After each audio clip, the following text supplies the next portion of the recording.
Audible is the leading provider of spoken word entertainment and audiobooks, ranging from bestsellers to celebrity memoirs, news, business, and self-development. Every month, members get 1 credit to pick any title, plus 2 Audible originals from a monthly selection, and access to daily news digests from the New York Times, the Wall Street Journal, and the Washington Post, as well as guided meditation programs. Between a full-time job in IT and a full-time job in podcasting, it gets harder and harder to sit down and read the books I'm interested in. This is where Audible comes in. I can listen on my daily commute, relaxing, or while out running errands and still get in the books I've been wanting to get into. You can download titles and listen offline anytime, anywhere. The app is free and can be installed on all smartphones and tablets. Now you can try Audible risk-free with a special 30-day free trial by visiting audibletrial.com/Nerdery and Murdery. That's audibletrial.com/Nerdery and Murdery. Don't let your busy life get in the way of that great book you've been wanting to read. Go get your free trial of Audible today. This podcast is sponsored by BetterHelp. This is Geoffrey, and we've talked about many times before that I experience problems and struggles with my mental health, and really without a healthy mind, being truly happy and at peace is hard. The good news is therapy does work. It's helped for me, but what is therapy exactly? It's whatever you want it to be.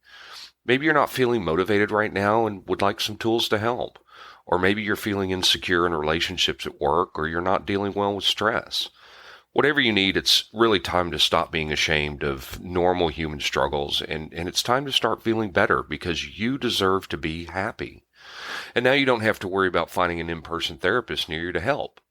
BetterHelp is a customized online therapy that offers video, phone, and even live chat sessions with your therapist, so you don't have to see anyone on camera if you don't want to. It's much more affordable than in-person therapy, and you can start communicating with your therapist in under 48 hours. So join the millions of people who are seeing what online therapy is really about. It's always a good time to invest in yourself because you are your greatest asset. And there's a special offer to Nerdery and Murdery listeners. You can get 10% off your first month of professional therapy at betterhelp.com/Nerdery and Murdery. That's betterhelp.com/Nerdery and Murdery. Thanks again to BetterHelp for sponsoring this podcast. Why does this list smell like Paul Mitchell hairspray and clove cigarettes?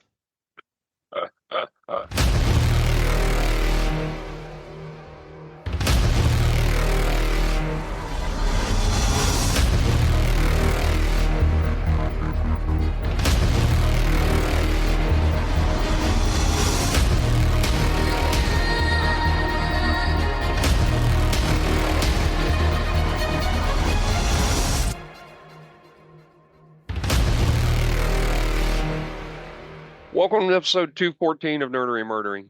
Big 214. I'm Zig with your Nerdery. And I'm Geoffrey with your Murdery. Welcome to another week of the highs and lows, of the up and the down, the good and the bad, the nerd and the murd. All right. So I know some people get bored of this, but I have to talk about it anyway. My golf. Oh my God, the show's about golf now. Let me explain golf real quick. Just for those who are unaware, you have a club, you hit a ball, blah, blah, blah, blah. You have a certain amount of hits or strokes to accomplish on any given hole. Par means you match it. So if it's a par 4 or par 5, that means you've gotten the hole in 4 or 5 strokes. A birdie, you did it in 1 less, an eagle 2 less. You can have an albatross for a particularly hard hole. Anyway, I wanted to explain that. I'm not that good at golf. I'm really not. I have a 20 point something handicap. My average is 92 or 91. It's not great.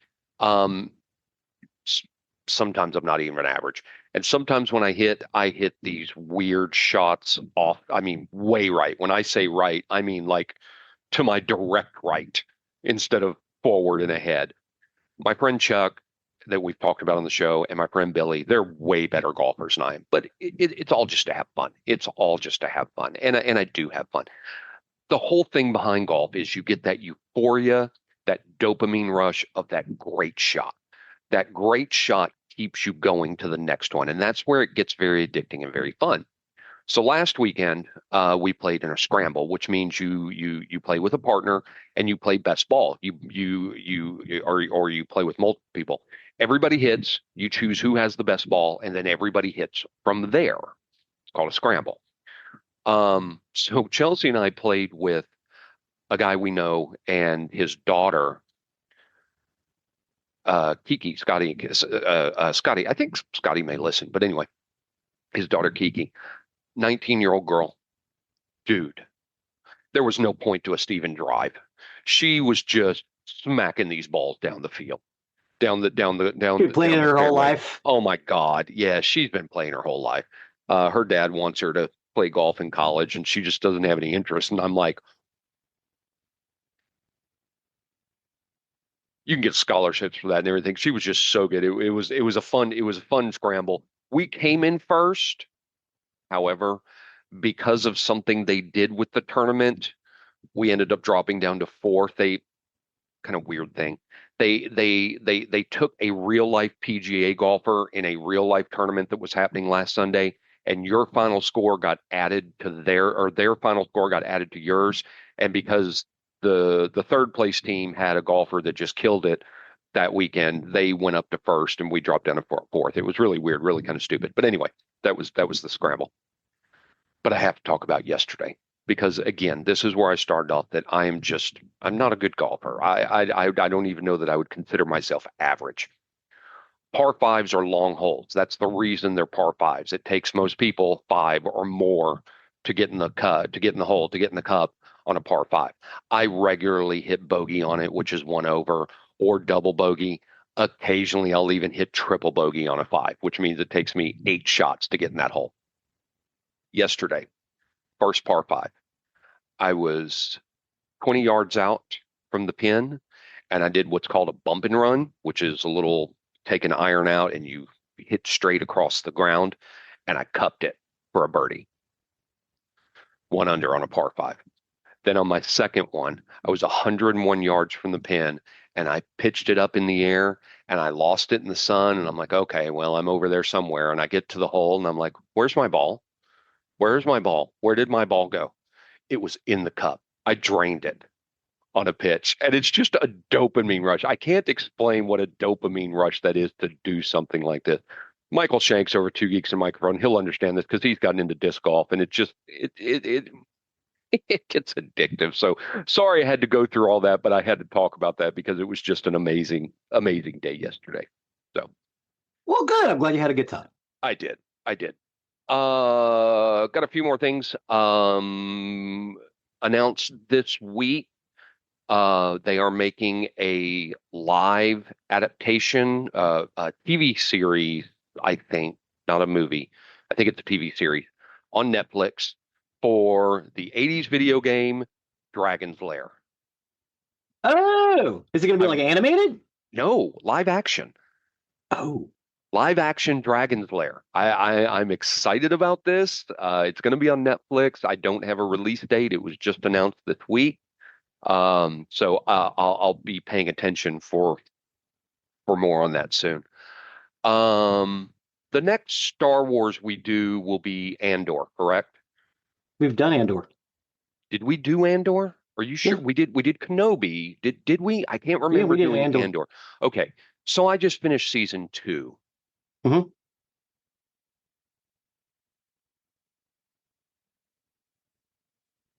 It was very disjointed.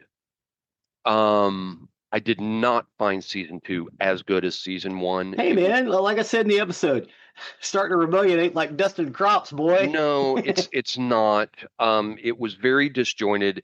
It was sometimes hard to follow. Starting at about episode 6, it really picked up.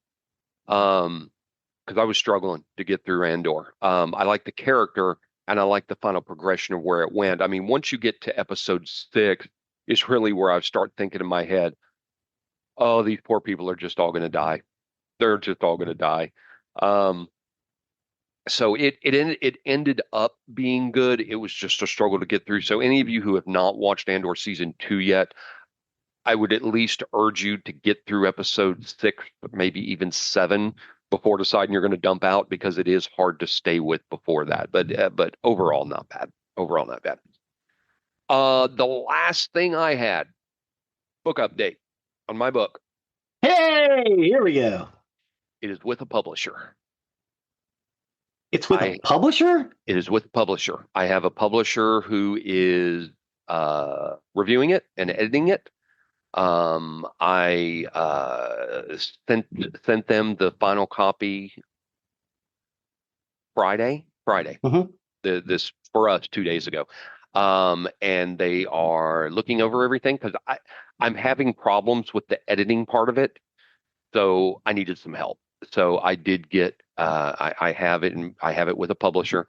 And by the time this episode is out, I believe will be published. Hey. So I'm very excited about that. I may have to break in with a news update the day it publishes, since we're so far out in advance, and it may already be published way by the time this episode comes out. But I'm very excited. We are well on the way. Finally, going to get it done.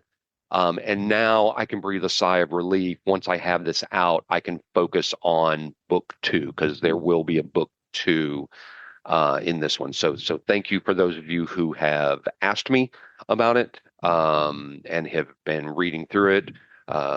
My partner here, Zig, has read all the way through it, and I do appreciate that. He read through it as I was writing it. So fingers crossed, by the time this episode comes out, I think the book is going to be published. So Hey, Oompa. Published author. That I hope so. That kind of brings me to a question. We've done it a little bit. Why don't we cover more books? We should. Yes. I think we should. I mean, we could talk the books. We could do Heinlein. We could do Orson Scott Card. We've done Stephen King. I think there's so many genres out there, and we've kind of touched on them in some episodes. But here's me requesting, I think we should do a book episode. Okay. Some books. Basically, we've done all these episodes. TV shows you should watch, movies you should watch, comic books We've done a few books. Well, I think it was mostly authors. There are a few that we talked about. Yes. Yeah, I think we ought to cover books. So anyway, there we go. So that's all I have. Do you got anything for us, or are you ready to step over to the nerdery side of the house? I'm kind of ready to step over to the nerdery side of the house. Go for it. Today we're going to talk about goth and goth adjacent music. All right. So I'm going to stop you right here. Mm-hmm. And I'm going to ask our listeners, I want you to stop. I want you to think thoughtfully as we've gone through all these musical genres. You've heard Zig's opinion. You've heard my opinion, but I'm going to throw it out there. Do you think I like this genre? And we're back. Go. Gothic rock, also called goth rock or simply goth, is a style of rock music that emerged from post-punk in the United Kingdom in the late 1970s. The first post-punk bands were shifted towards dark music with gothic overtones, including Susie and the Banshees, Joy Division, Bauhaus, and The Cure. The genre itself was defined by a separate movement from post-punk. Gothic rock stood out due to its darker sound and the use of primary minor or bass chords, reverb, dark arrangements, and dramatic melancholic melodies, having inspired in Gothic literature, allied with themes such as sadness, nihilism, dark romanticism, tragedy. Sensibilities of the genre led the lyrics to represent the evil of the century and the romantic idealization of death and the supernatural imagination. Gothic rock then gave rise to a broader goth subculture that included clubs, fashion, and publications in the 1980s, 90s, and the early 21st century. According to the music journalist Simon Reynolds, standard music fixtures of Gothic rock include scything guitar patterns, high-pitched bass lines that often usurp the melodic role, and beats that were either hypnotically dirge-like or tom-tom heavy and tribal. Reynolds described the vocal styles of consisting of deep droning alloys of Jim Morrison and Leonard Cohen. Several acts use drum machines downplaying the rhythm's backbeat. So I want to stop everybody right now. Go listen to the playlist for episode 214, please. Okay, and they're back. The first song we're going to talk Okay, about. hold. Before you get to the first song. So here, let me start off with saying that South Park did this very well. There's a South Park episode with that centers around the goth kids in South Park. In the same episode, there are children who are getting into the vampire movement. Apparently, according to how that episode goes, those two cultures are vastly different and are actually offended by one another. I don't know if that's necessarily correct. No. I said this is what South Park said is how they are. They are very anti each other. That goth does not consider themselves vampiric. The vampiric culture does not consider themselves goth, or the vampire culture considers themselves goth, and the goth people don't like that. Um, I will go into this before you start off in saying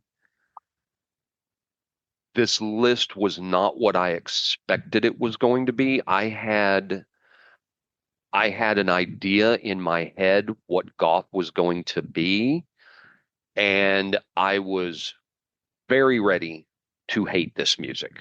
I was extremely ready to hate this music. So, continue. You sure? Yeah, why? All right. The first song is Stranger by Clan of Zymoz. Clan of Zymoz, also known simply as Zymoz, are a Dutch rock band formed in 1981, best known for its pioneers of dark wave. Clan of Zymoz featured a trio of singer-songwriters, Ronnie Moorings, Anke Wolbert, and Peter Newton, and gained success in the 1980s, releasing their first two albums on 4AD. We actually talked about these guys when we talked about the 4AD record label, before releasing their third and fourth album on Wings Records and scoring a hit single in the United States. The band is still active, continuing to tour and release recordings with Moorings as the sole remaining original member. Clan of Zymoz is the debut studio album by Dutch darkwave band Clan of Zymoz, released on July 1st, 1985 by 4AD. The album was produced by 4AD co-founder Ivo Watts Russell and recorded at Palladium Studios in Edinburgh. The remix includes on the album A Day and A Stranger were mixed and produced by John Fryer and Blackwing Studios in London. Fryer has gained notability for working with seminal bands on the 4AD, Butte, Rough Trade, and Beggar's Banquet record labels, including Depeche Mode, Fad Gadget, and the Cocteau Twins. So, goth music has basically two different towers that it's supported by, like a bridge. You got two different towers, like a suspension bridge. You've got the heavy kind of guitar rock that kind of came from Alice Cooper, and you've got the synthy kind of orchestrated version of that as well. The best goth music is the one that is the bits where they meet in the middle, but they're kind of on the synthy side. So, what did you think about Stranger by Clan of Zymoz? I'm going to read my notes exactly on this. Again, I had an expectation to hate this music. I really did. This song, new wave 80s meets club music. Yeah. Is what a lot of club music from the 80s put a lot of these bands in there, or at least would mix bits of, because a lot of them are mostly, I don't want to say background noise, but atmosphere music. Clan of Zymoz is an atmosphere band. You could put this bad boy on and just chill out. There's some rock, and then there's some singing, but like this song's like 4.5 minutes. So that's 2.5 minutes of it is just music. Yep. I have that next to my notes. 2 minutes in and no singing took me by surprise. I was expecting singing. Then we got to 2:51. That's where the singing starts. And was it 3 minutes? Right at 3 minutes? Okay. Almost at 3 minutes. 2:51. At that point, wow, this is a really freaking cool song. If this is a representation of their music, I will have to listen to more of Clan of Zymoz. Clan of Zymoz, yeah, they're badass. Like this. So this was the very first song I listened to in this list, and I'm like, why is this goth? It's not what I expected. I was very pleasantly surprised by this song. Yeah, And yeah. Clan so, Zamos is again they're on that atmosphere tower. well, and so at this point, listening to this song, I was like, okay, I have some hope now. I have some hope I'm not going to be able to go through this list and go, ah, this was a good song. I like this. Immediately is added to my playlist. Oh, so you actually put some Clan Zamos in your playlist? Sure did. Nice. They're pretty cool, right? Yep. Yep. Um. Yeah. Again, I like them. They've been going for years and years. They haven't released a whole lot of albums. But they do release. What they'll do is they'll make a 12-inch single for playing in clubs like this one, and they'll go tour on that for a while. The next song is actually a modern take because again, this music started in the early '80s, ran up through the '90s. This one was released in 2024.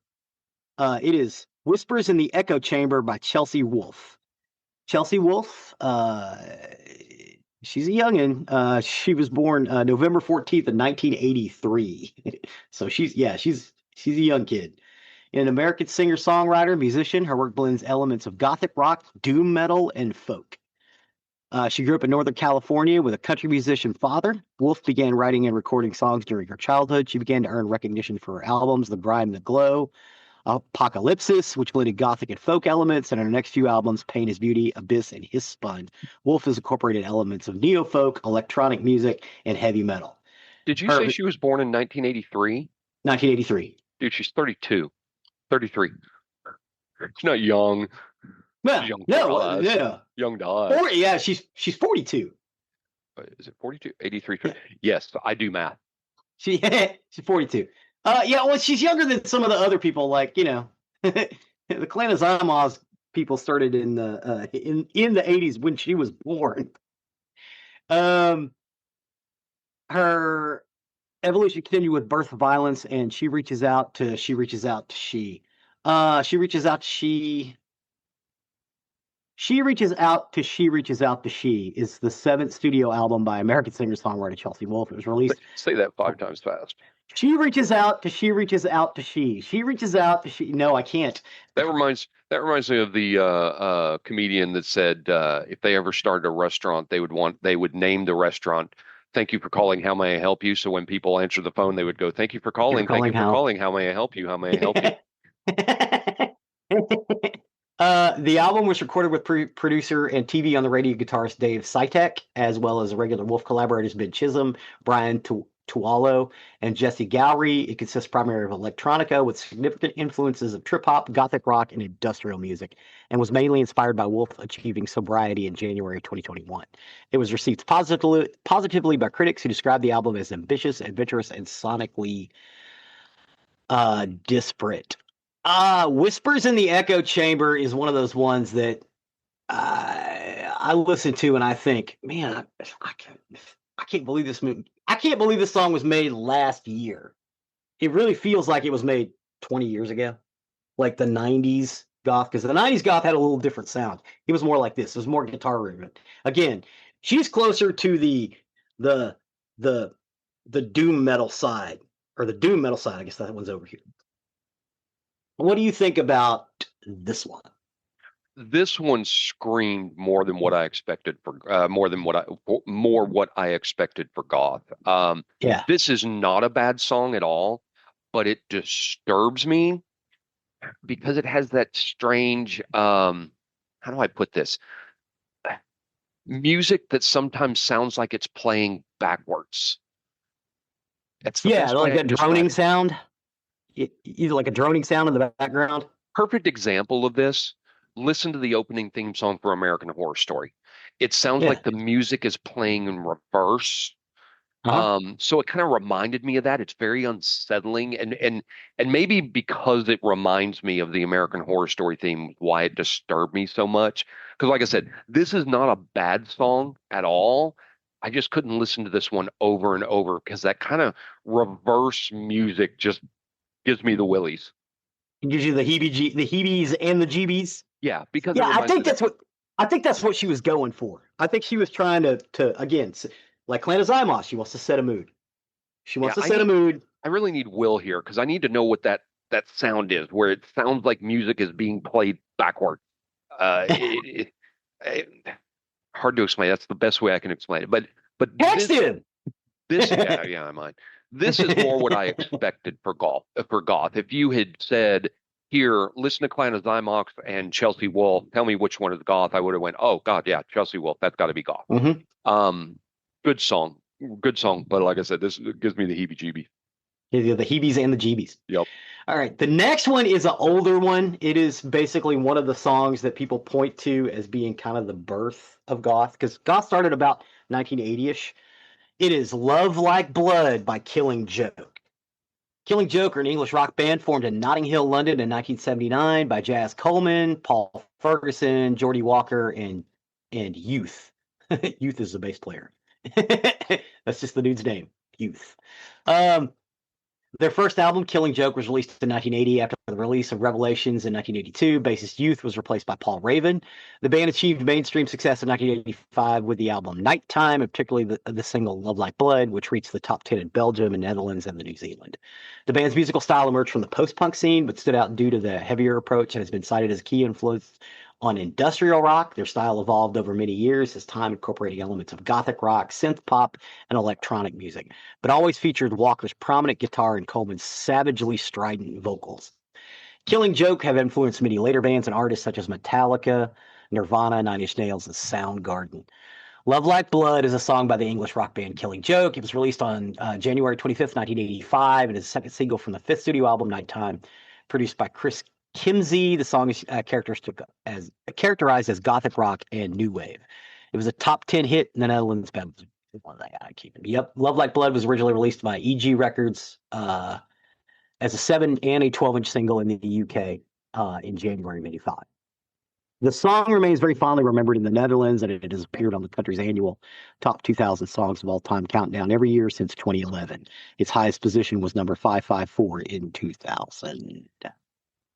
What do you think about Love Like Blood by the Killing Joke?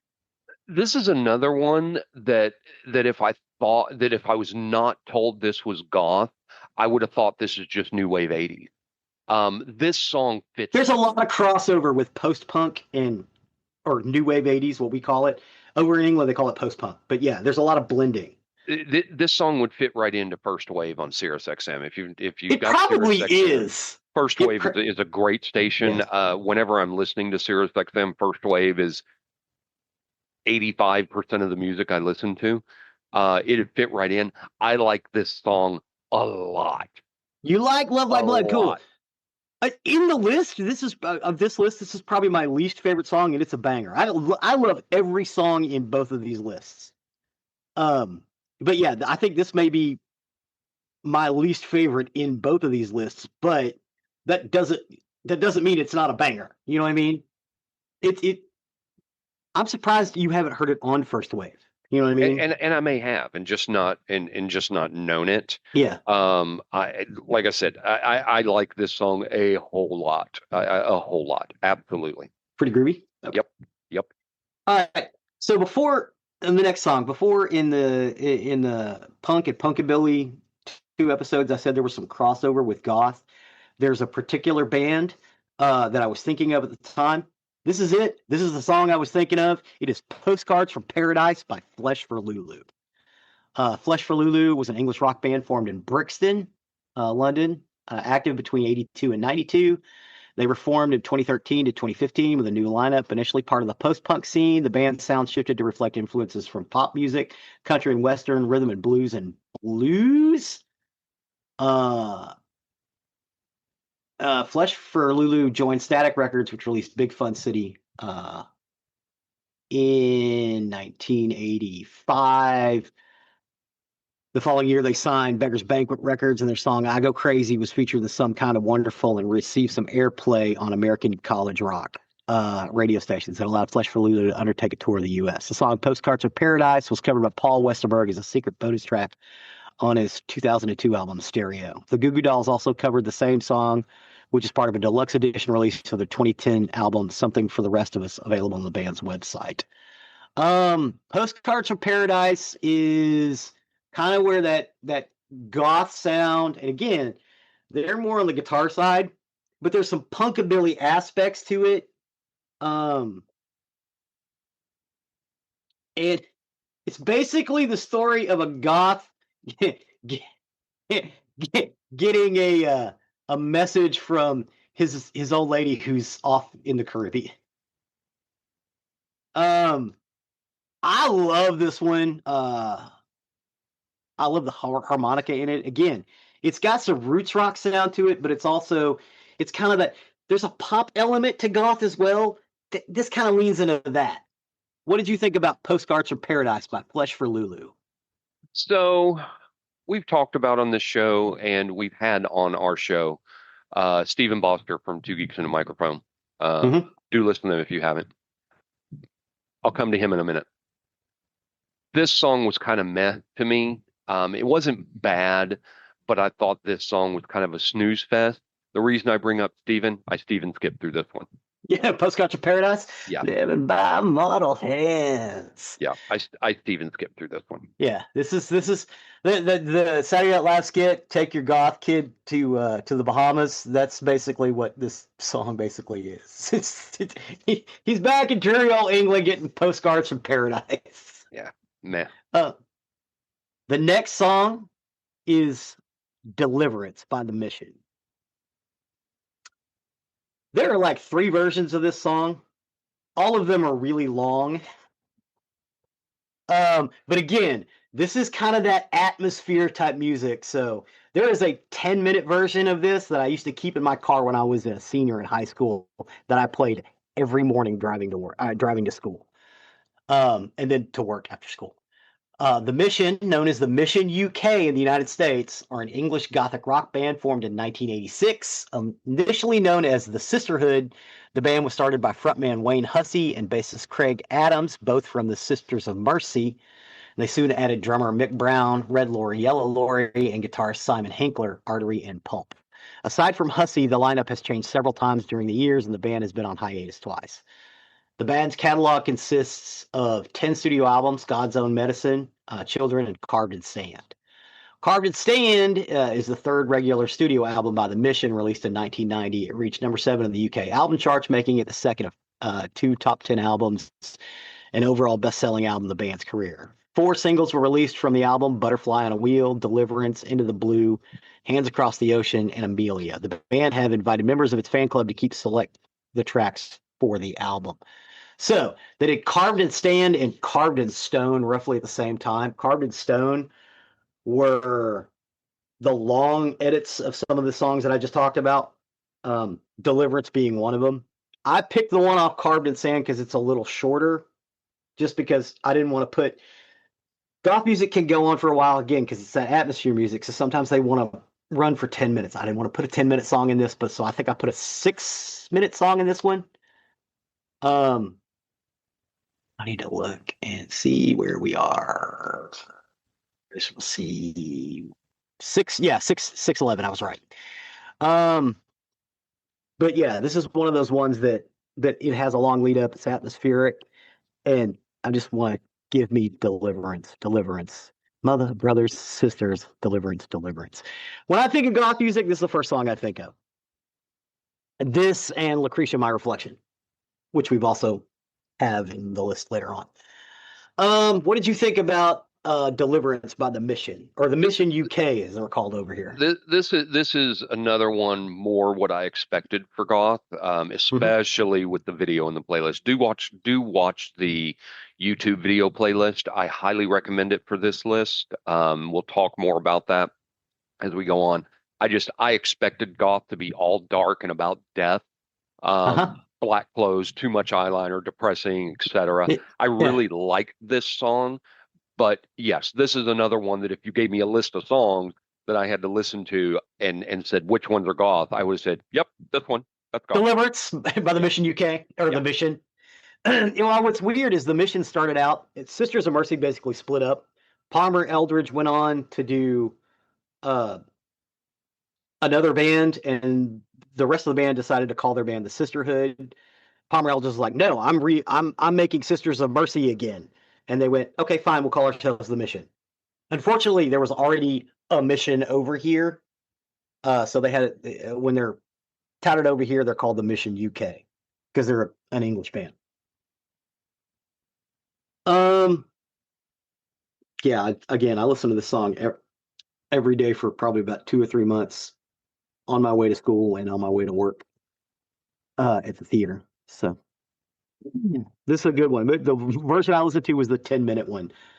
The next song, Indigo Script by the Preachers of Twilight.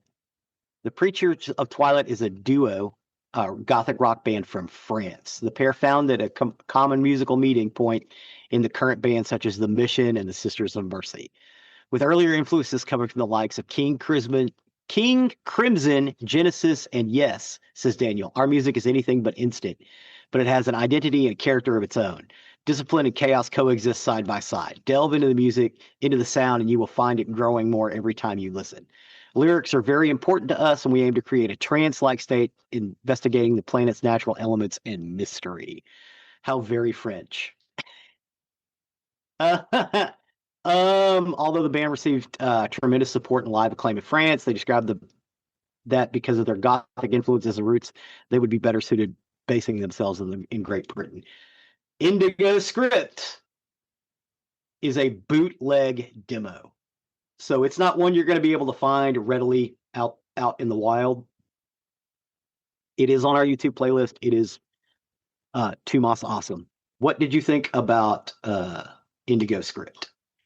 This about the Preachers of Twilight. This made me think of David Bowie. It's a really good song, really good. And it was funny as I was going through the videos, I would occasionally look at comments on the videos, and I found one, and it wasn't for this one, but it just kind of fits in here. It was for one of them, and the quote said, "Quote, plot twist: they're all David Bowie at different stages of his life playing together." Yes, and it made if sense. you like David Bowie, you're gonna love all of this shit. Yeah. They very much made me think of David Bowie with this song. This was a really, really, really, really, really good song. I like this one. Yeah, Preachers of Twilight. Yeah, I like this one. Again, more mood music than anything else, and very esoteric and French. You can tell they're French, even though that the song's in English.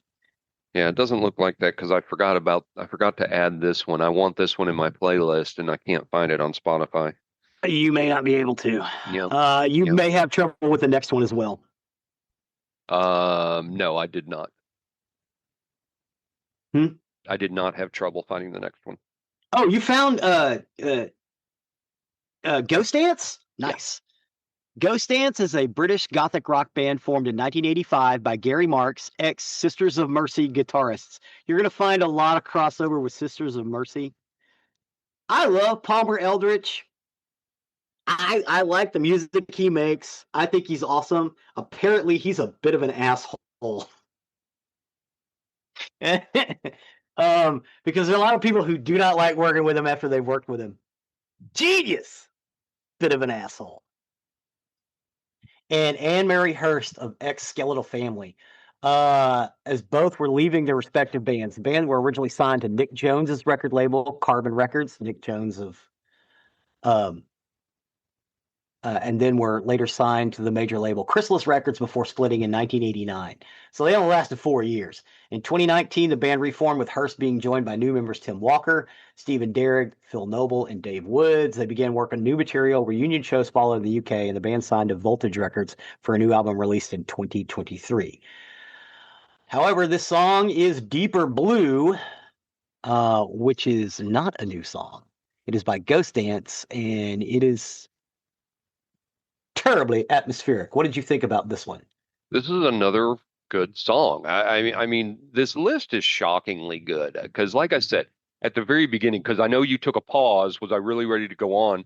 Yeah. I expected to hate this, and I don't.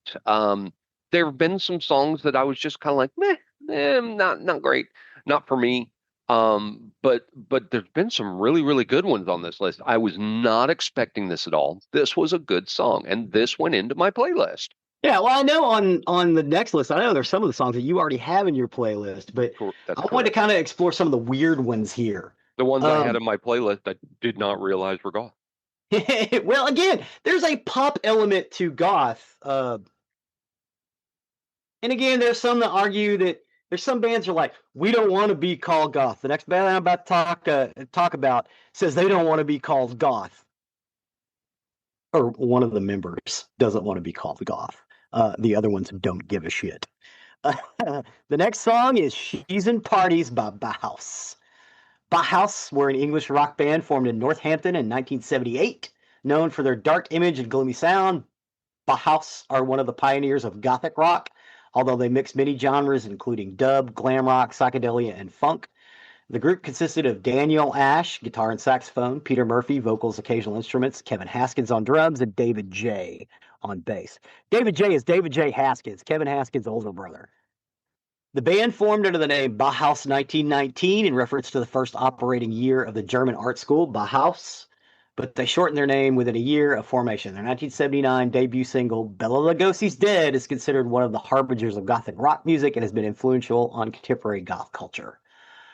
During recording sessions for their next album, Murphy fell ill and spent much of his time away from the studio, leaving the rest of the band to compensate for his absence. This created a rift between the singer and his bandmates, culminating the group's dissolution on July 5th, 1983, 1 week before Burning from the Inside was released. Featuring the top 30 UK single, She's in Parties, it would be their final studio album composed entirely of new material for a quarter of a century. So, Peter Murphy's the one that doesn't like to be called goth, but Figured.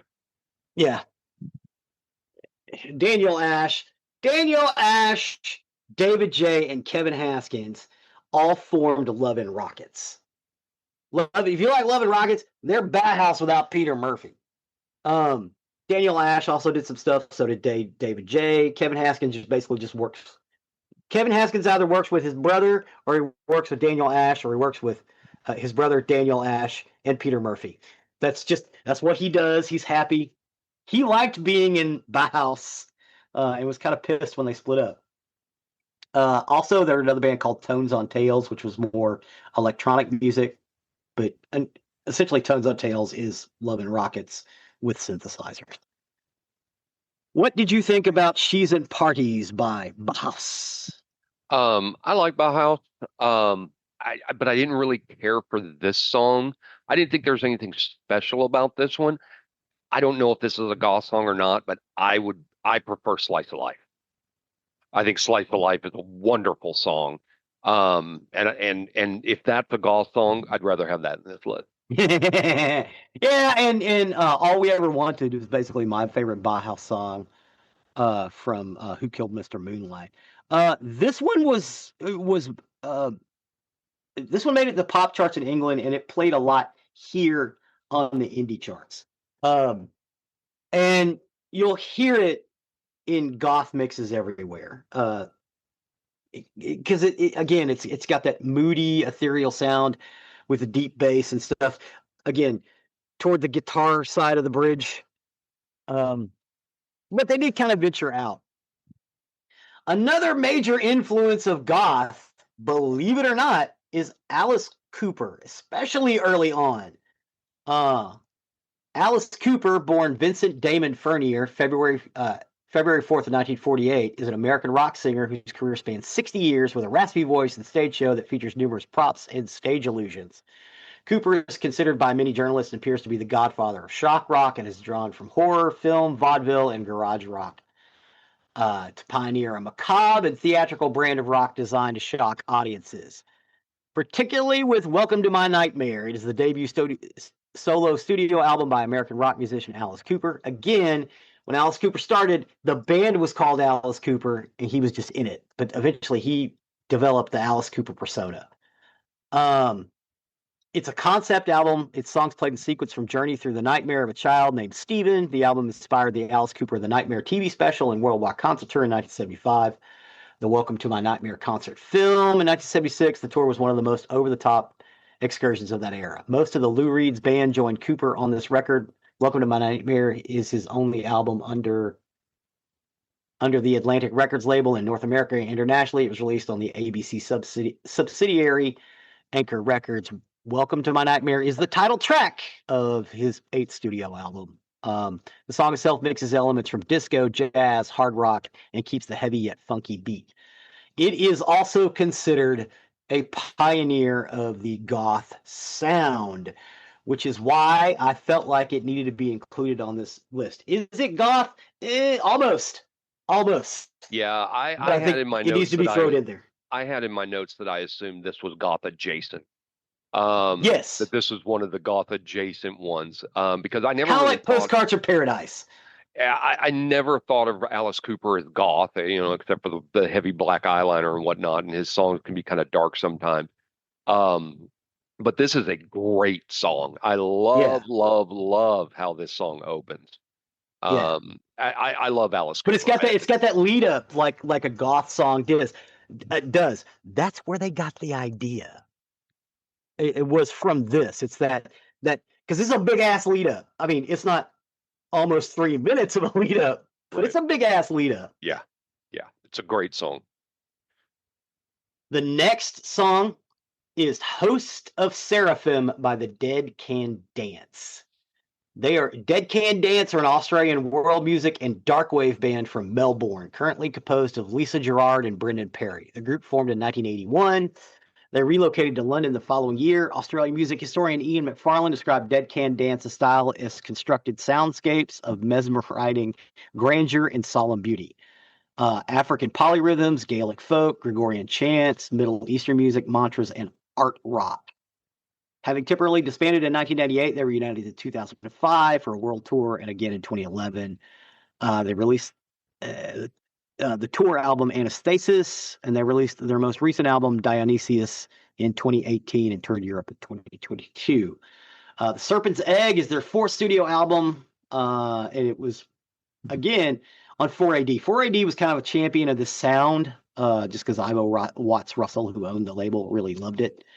The album was last produced by Brendan Perry and Lisa Gerrard, who were at the time a romantic couple, and a majority of the album was recorded in a multi-story apartment block in the Isle of Dogs in London. Perry discussed the album's title in a lot of aerial photographs on the Earth. If you look upon it as a giant organism, a macrocosm, you can see that the nature of the life force water travels in a serpentine way. That is what the song is about. Host of Seraphim on the Serpent's Egg. What did you think about this? Again, this is more of that atmospheric stuff I was talking about.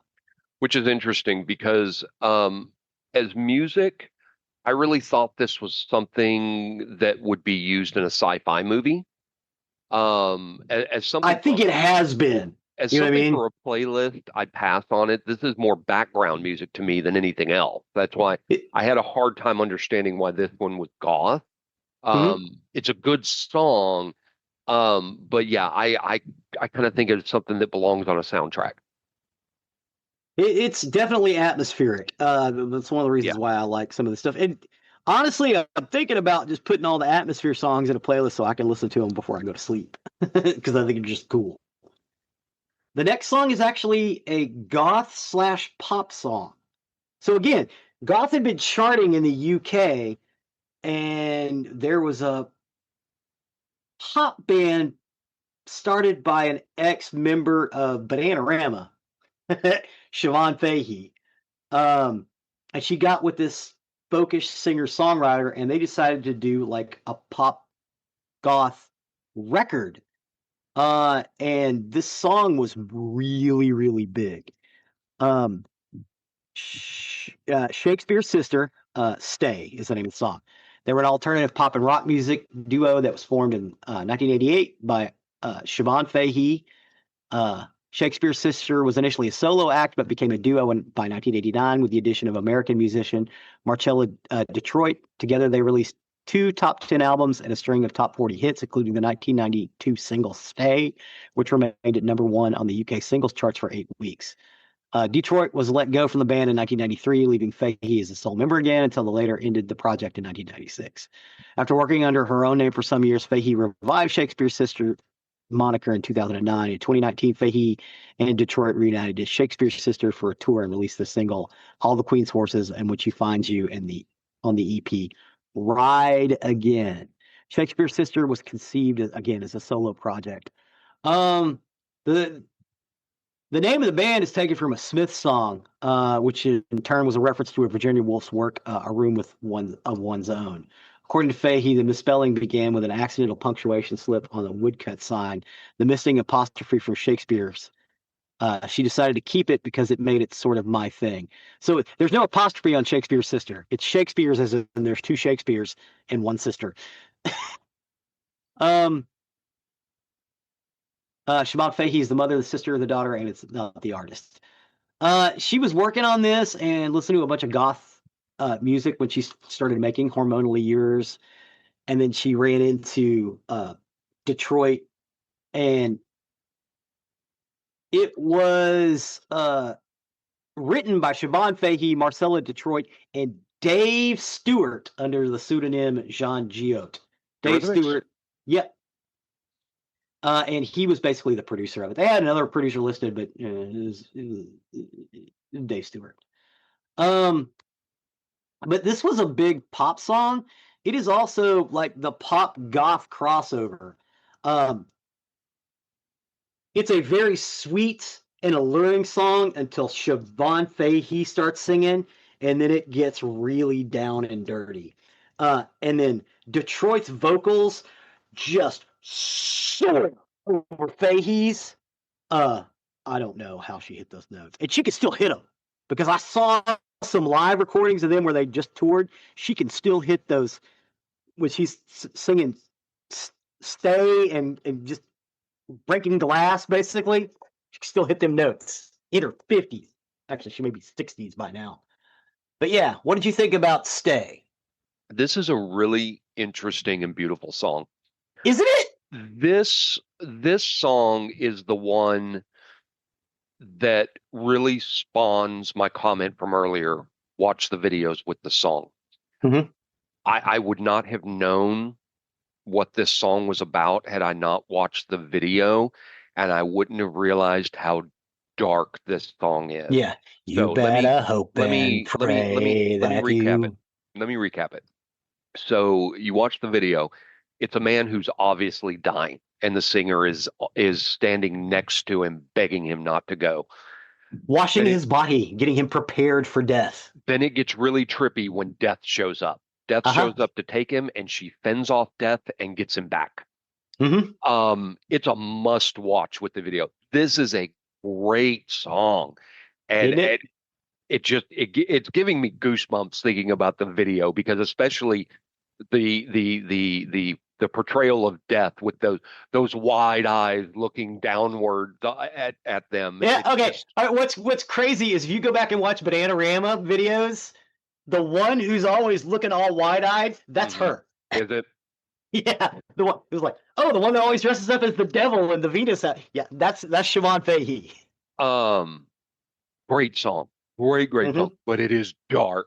Yeah. It is dark. Yeah, it is. But I really liked it, and it literally is. It is a beautiful song. Mm-hmm. I actually had not originally included this on it, but I had some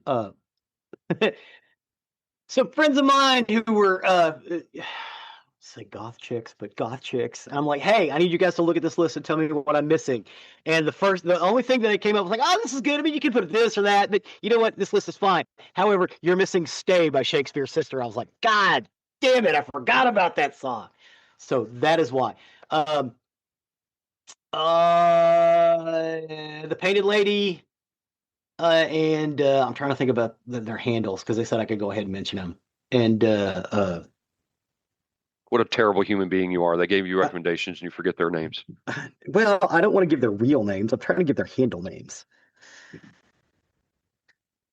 Give me just a second. Give me a second. My God. We're waiting. Here we are. And we're waiting. And we're waiting.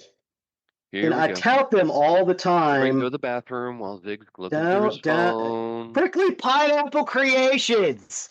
Prickly Pineapple Creations and the Painted Lady both gave me the recommendations I need to put "Stay" in here. There you go. and red. It was Prickly Pineapple Creations. I didn't want to say it wrong. But yeah, so I was like, okay, yeah, no, you're fucking right. I got to put Stayed. I love this music. I loved it when I was young. I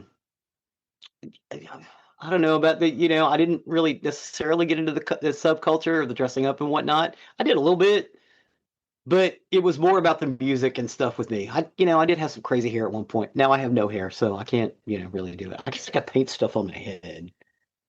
But golf clubs are fun. You see people dressed in Black or or what? electrical tape. Black Electrical tape. or electrical tape? Okay. Oh, electrical. Prickly Pineapple Creations used to dress in electrical tape. Interesting. Yeah, it was. Yes. It was awesome. Thank you, man. Well, I mean, if all this is goth, I think you missed out on a couple of bands that I would recommend. She Wants Revenge and Lydia. I would have added into this list. Give them a listen. I think you will find them very distinctively goth. I could be wrong. She Wants Revenge really kind of came to forefront for me. It was used in uh, the first episode of American Horror Story Hotel. That's when I became acquainted with She Wants Revenge, and I've listened to more of that. Lydia is another one that I really like. Lydia, especially their song "Highly Suspect." I think you would enjoy those. Most of this music, though, it reminds me of all the music on Darkwave on Sirius XM radio. Sirius, if you want to Yeah, refer to it. there's a lot of darkwave. Darkwave is a I guess a sister genre of goth music. Usually, if it's darkwave, it can also be considered goth. Yeah, I mean, Sunday nights, 9 p.m. to midnight Central is where Darkwave is on. I used to listen to Darkwave. You would like Darkwave if you haven't listened to it, which I'm assuming you have now Yes. in saying this. Um, Darkwave is on the first wave station, but that's what takes over on Sunday nights from nine to midnight Central is Darkwave, and it's everything in here I've heard so far. I was like, yeah, that would have been on Darkwave. That would have been on Darkwave. So, like it. Good list. Thank you, sir. Good list. We got a part two next week. Yes, we do. See how I continue to like them, or if I don't like any of them. So we'll get to that next week. So be sure to tune in for that. I love these two-parters. But thank you for that list. I appreciate it. Sure. With that, I will step over to the murdery side of the house. Murder. For today, I got my information off Medium, Wikipedia, Shots, Crime, and Thriller e-zine, and the Crime Library. And this is the Texas Teen Murders. Texas Teen Murders? Mm-hmm. So it was July 1993. Summer heat was suffocating, as it usually does here in Texas. Yes. There were road workers in Ellis County, Texas, that were working outside of some woodlands, unaware that they were about to stumble upon a very gruesome crime scene. Beneath a pile of leaves and branches, they would find what would haunt them forever. And this is the true story of the Texas Teen Murders, which is a case that reveals that evil can hide in plain sight and terrorized a community for years while everyone remained oblivious to the monster living among them. Bum, bum, bum. So on that day of July 29th, 1993, the temperature was over 100 degrees, which in the summer in Texas is stifling. Yes. In Waxahachie. Yes. Or Ellis County. Ellis County, yes. As I'd said, there were workers working outside a wooded area, and they found something under the scattered leaves. They approached and saw that it was a human body, but it was something they were not expecting. It was a young girl who had been completely decapitated. Her hands had been severed, and her body had been mutilated beyond recognition, with her internal organs spilling from a massive gash across her abdomen. The brutality was actually so extreme that seasoned investigators would later struggle to process the scene. But this didn't end their nightmare. When police came and cordoned off the area, they made another discovery. Under a nearby bridge lay the body of a young boy, fully clothed, but bearing two fatal gunshot wounds to the head, um, which rose questions that quickly multiplied. The Is it boy, a convenient dumping spot, or is no. it a serial killer? How do I answer that? Serial, hey, hold that thought. Okay. Hold that thought. Um, Come back to it. Remind me at the end, and let me Mhm. define that, and we'll talk about that for a minute.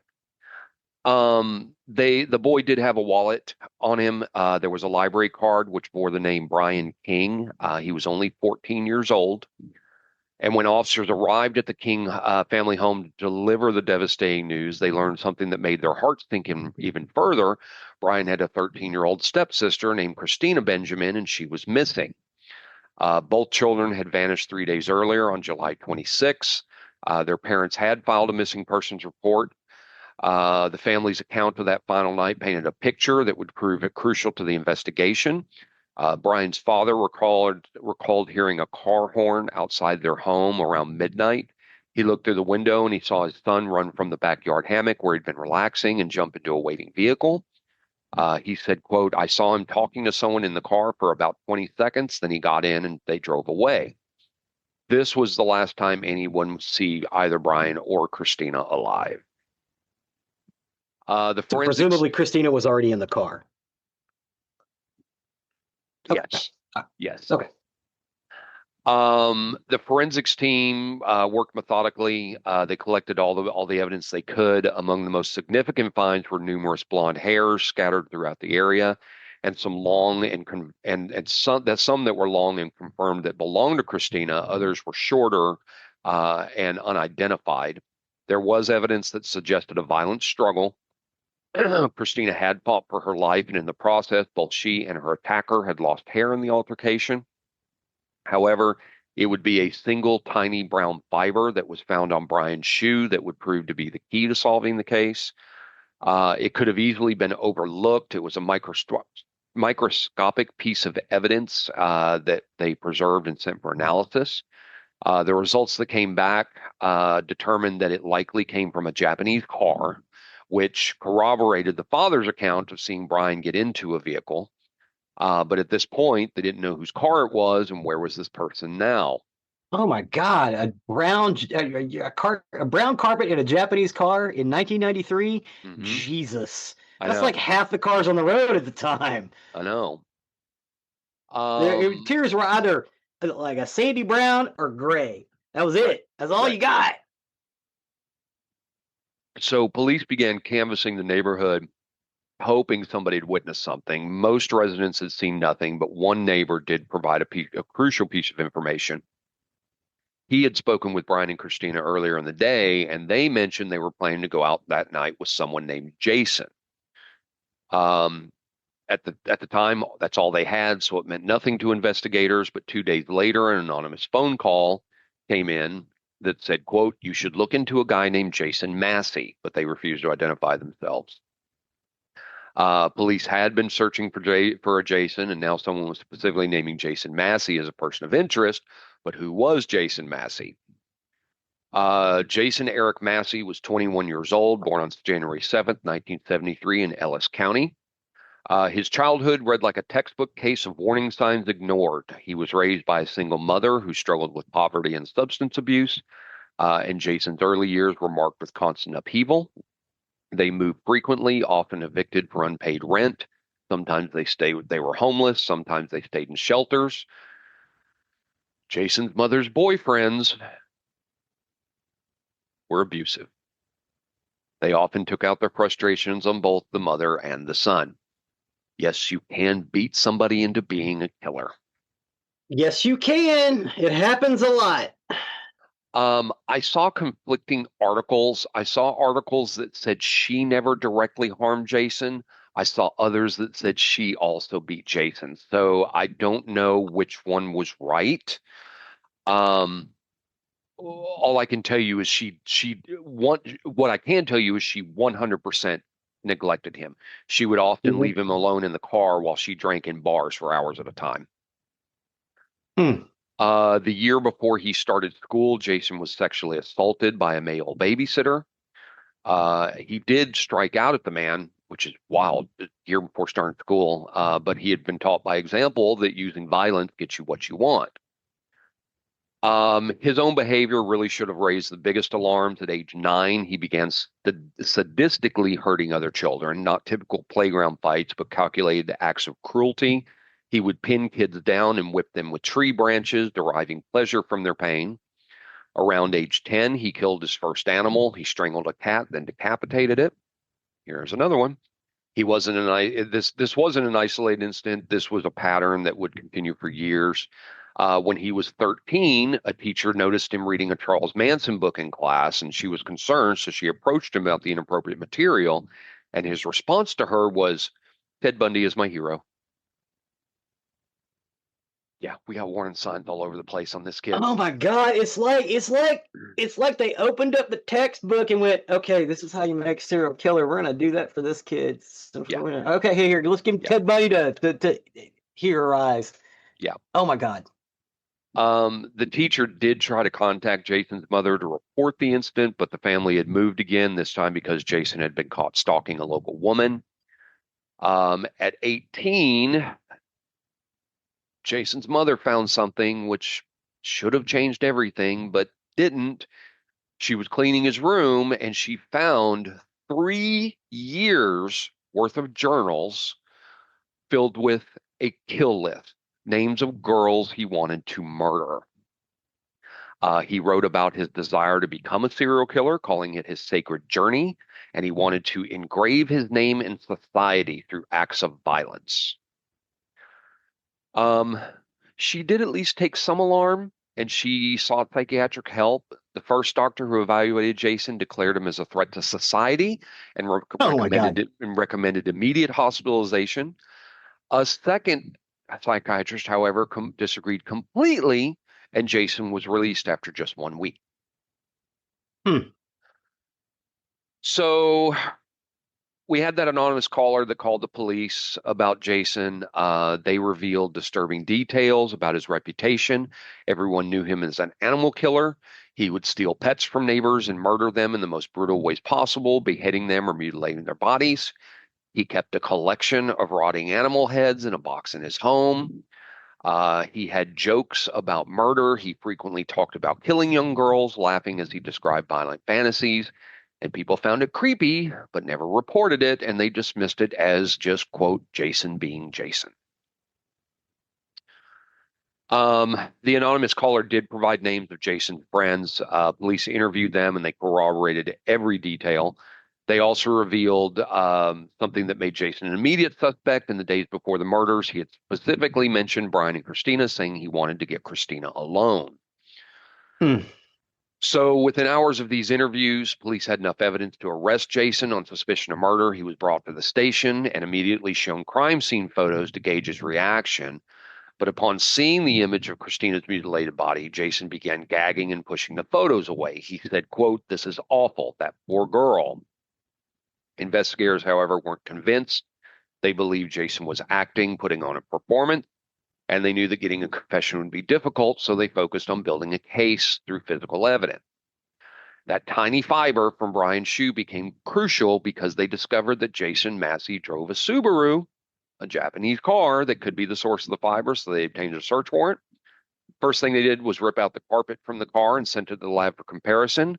But in the trunk, there was a hammer, duct tape, and a Walmart receipt for handcuffs, a hunting knife, and bullets. It was a murder kit. There was a single receipt for these items. Why did this not raise an alarm? This is not normal to go to Walmart and buy a handcuffs, a hunting knife, and bullets. Something is up there. Well, You got police. the proof. You okay? If the warrant didn't say receipt, items in trunk, maybe that's why they could use it. But still, You No, no, gotta no. think. No, no, no. They used it. No, no, no. I think you've misunderstood. They did use this evidence. What I'm saying is, why did this Walmart employee not report this? Oh, the Walmart employee. Yes. I mean, police tracked down the employee who sold the items, and she said she remembered him clearly. She said he was the first person she had ever sold handcuffs to, and the combination of items struck her as odd. She told investigators, quote, handcuff, a hunting knife, and bullets. It seemed like a very suspicious combination. So why didn't you tell someone? It at least goes, hey man, this guy just bought like bullets, a hunting knife, and handcuffs. I think he's gonna go murder somebody. Yes. Anyway. Police got another anonymous tip that led police to a car wash where Jason had been seen the day after the murders, getting his vehicle thoroughly cleaned inside and out. Incredibly, though, the car wash hadn't disposed of the vacuum contents yet. Police took Mm-hmm. everything from the vacuum to the lab for analysis, and this paid off. Christina's hair was found throughout the vacuum content, proving she had been in Jason's car the night she was murdered. Lab results confirmed that the short blonde hairs found at the crime scene belonged to Jason Massey, and the fiber from Brian's shoe indeed was a match to the car. So the physical evidence was overwhelming. Jason was charged with the murder of Brian King and Christina Benjamin. Since he maintained his innocence, prosecutors had to piece together what likely happened.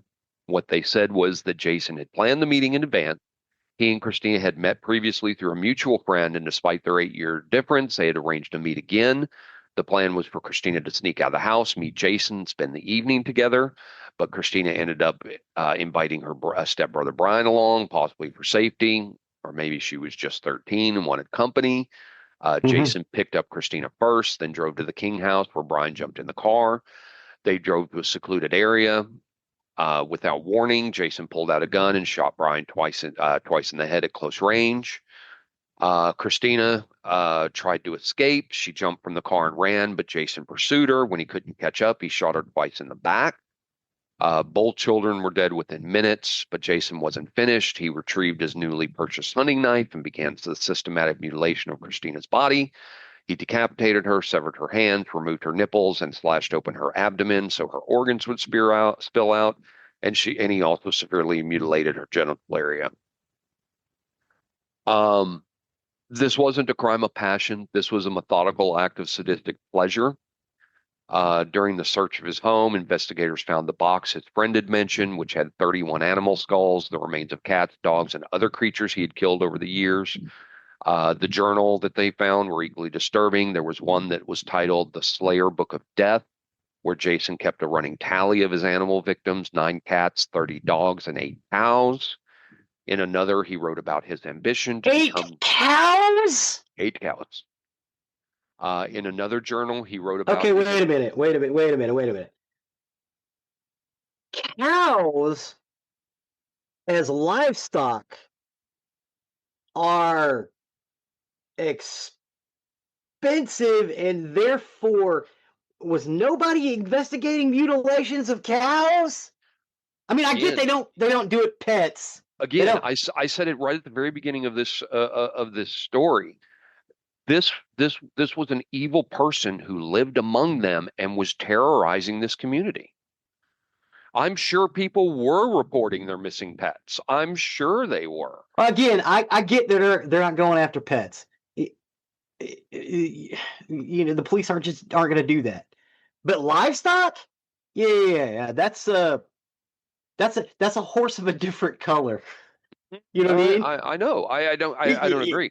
But like I said, it was something that was happening in the community that overall kind of being ignored. Yeah, Um, obviously. in another journal, he wrote about his ambition to become, quote, the most famous serial killer in America, and he had a target of 700 victims. And these were his first 2 humans. Okay, so that's where I said I wanted to come back to this. He's being charged with 2. Uh-huh. I don't know if these were the first 2, the only 2, or the last 2. I don't know. I think what we were, and the reason I held off saying serial killer because from everything I have, we only have two, Brian and Christina. The Uh-huh. definition of a serial killer is three or more, Uh-huh. so he doesn't fit, except for the fact he wanted to become a serial killer. Yeah, they I think the stopped him in only the I process. think the only reason he is not a serial killer by true definition is because they stopped him. Is because he's a moron and he got caught. Yeah, this was going to be a serial killer. So Yeah. so so that's the only reason I said let's pause that for a minute. Okay. All right. Yeah, yeah. This is a serial killer in the making. 100%. So the trial itself brought forward several witnesses who painted a picture of Jason, his escalating violence and obsession with young girls. Christopher, the friend who had introduced Jason and Christina, testified about that first meeting. He described how Jason was immediately fixated on the 13-year-old girl, flirting with her all evening despite their significant age difference. And according to Christopher, Jason talked obsessively about wanting to kill Christina and chop her up. When asked why he hadn't reported this to the police, Christopher's answer was, quote, Jason said that kind of stuff a lot. Again, they just kind of ignored it. Another witness, Anita, testified about Jason's behavior in school. She described years of harassment, threatening phone calls, and violent fantasies. Jason had repeatedly told her about dreams of murdering her. The harassment escalated when Anita rejected Jason's request for a date. The next morning, she found her family dog murdered in their driveway, and its blood was smeared across her car. Jason had killed her pet in retaliation for her rejection. The evidence against Jason was overwhelming. He was found guilty of both murders and sentenced to death. His execution was scheduled for April 3rd, This could have 2001. been prevented Yes. Yeah. with a terroristic threat. 1993, those laws were already on the books. Right. Yeah, They, murdering the dog and smearing it in blood, that's terroristic threat. He could have got at least 3 or 4 years. right. Right. No, absolutely. Absolutely. Um, before his death, he made an unusual request. He wanted to speak to the parents of his victims. They were initially reluctant to do so, but Brian and Christina's parents eventually agreed to meet him. It was during this meeting that Jason finally confessed to both murders. For the first time, he admitted what he had done to them. He attempted to offer some comfort to the parents, telling them that Christina hadn't suffered during the mutilation because she was already dead from the gunshot wounds. He also claimed to have seen three angels rise from Christina's body when she died. Before the meeting ended, Jason told the parents where they might find Christina's missing head and hands in the Trinity River. That was searched for divers, but her remains have never been found. Yeah, that was years later. Yes. On April 3rd, 2001, Jason Massey was executed by lethal injection. His final meal was 3 fried chickens, 3 portions of corn on the cob, fried squash, fried eggplant, mashed potatoes, various vegetables, and a pint of caramel pecan fudge ice cream, all washed down with a pitcher of sweet tea. And his last words before the execution were, quote, tonight I dance on the streets of gold. Let those without sin cast the first stone. Um, this case raises some very disturbing questions about warning signs and how they can be ignored and how a truly evil person can hide in plain sight. His childhood was filled with red flags, animal cruelty, violent fantasies, threats against classmates, journals filled with murder plans, teachers, He was friends, he family. was built to be a serial killer. Our Yes. society turned an innocent child into a serial killer. Well, teachers, friends, and families all witnessed concerning behavior. Nothing was ever done to stop it. Nobody said shit. The psychiatric evaluation system failed catastrophically. 2 doctors reached completely opposite conclusions about his mental state and allowed him to remain free. The most troubling part of this, his reputation for violence was well known in the community, yet no one reported to authorities until after 2 children were dead. Yeah, why not say something before? Friends dismissed his murder fantasies as jokes, neighbors ignored his animal cruelty, and classmates never spoke up about his threats. Christina Benjamin was only 13 years old when she was murdered. Hmm. She should have been worried about school friends, teenage concerns, not becoming the victim of a sadistic killer who'd been fantasizing about her death. Brian King, 14 years old, he died simply because he was in the wrong place at the wrong time. His only crime was being there for his stepsister and being a witness to the crime. Yep.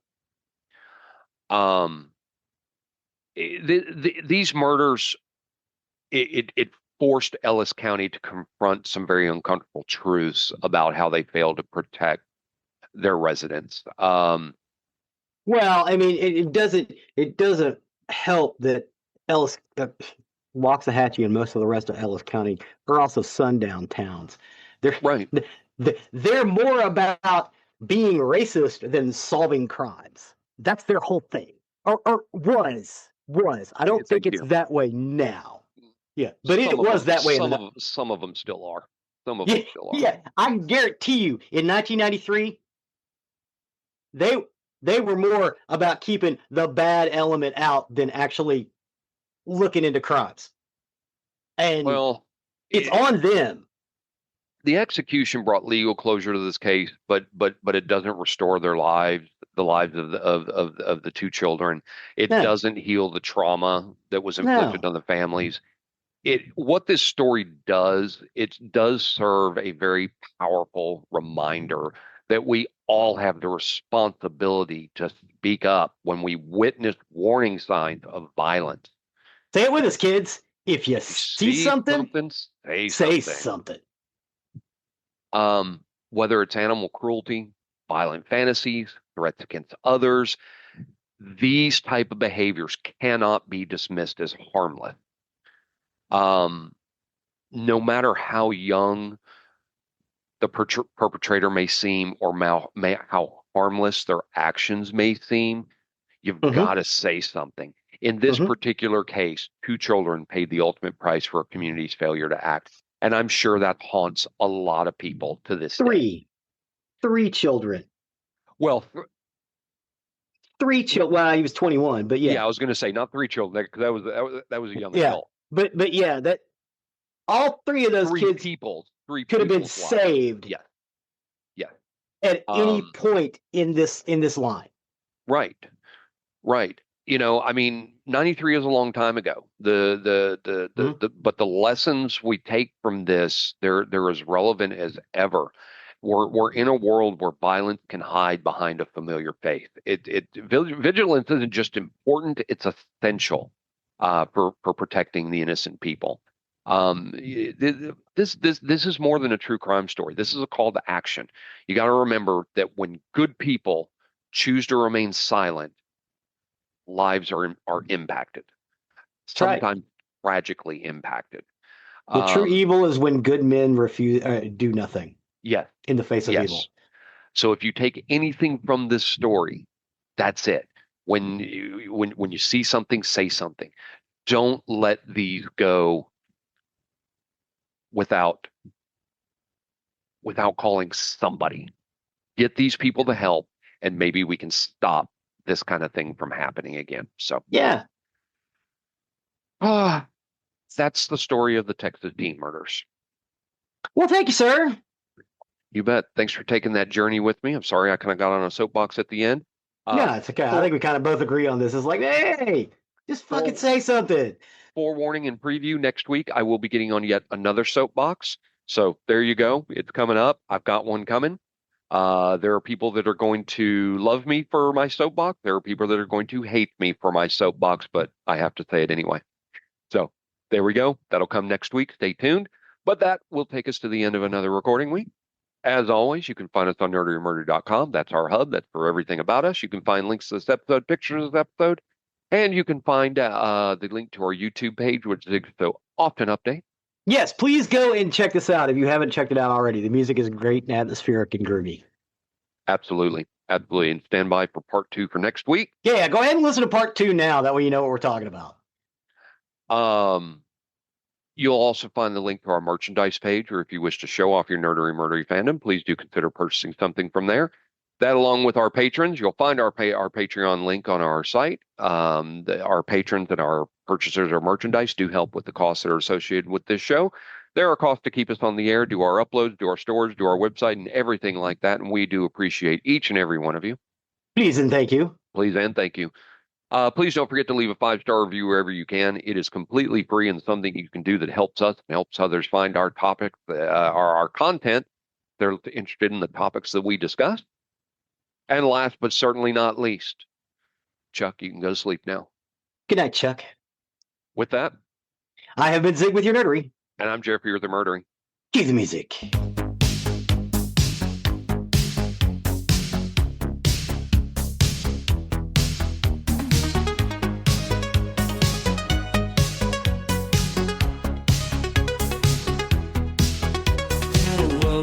And mystery, stories blend with history, talking games and crime unsolved. The greatest minds have evolved.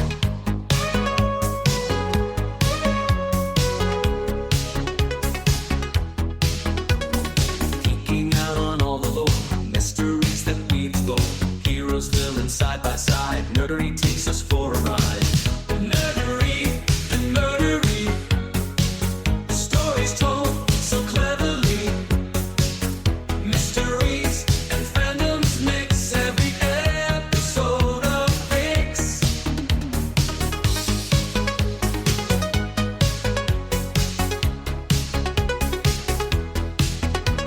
Sci-fi, magic, comic books, murder scenes and knowing looks, from the realms of fantasy to true crime insanity.